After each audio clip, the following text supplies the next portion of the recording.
আসসালামু আলাইকুম সুপ্রিয় ভাই বোন বন্ধুরা, কেমন আছেন সবাই? গত পর্বে আম্মেকে দেখাইছিলাম এই ছাগলটার চোখ কেতরাইছিলে। তো আমি এই ভিডিওটার মধ্যে কিছু কিছু জায়গায় ওই পুরান ভিডিওর ক্লিপটা ইউজ করছি আমনেগো স্মরণ করাই দেওয়ার লগে।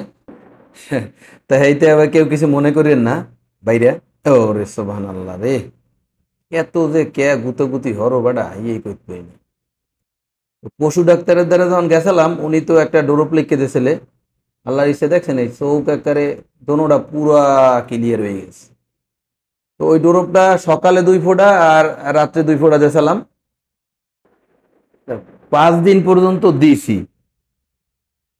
আল্লাহর ইচ্ছায় একটা রেজাল্ট বাইরেছে। তো ভিডিওটা করছি এই কারণে, যেহেতু গত পর্বে দেখাইছি যে কিভাবে ঔষধ দিতে হয়, কি ঔষধ দিতে হয়। এখন ঔষধ দেওয়ার পরে আমার একটা জিম্মেদারি হয়ে গেছে না, আমার একটা দায়িত্ব হয়ে গেছে না, আপনাকে এটা জানাই না যে এটা সুস্থ হয়েছে না না হয়েছে। গত ভিডিও দিয়ে আপনারা এই ঔষধটার প্রিপারেশনটা জানিয়ে লইয়েন। ভালো থাকেন সবাই। আসসালামু আলাইকুম আ রহমতুল্লাহি ওয়া বারাকাতুহু।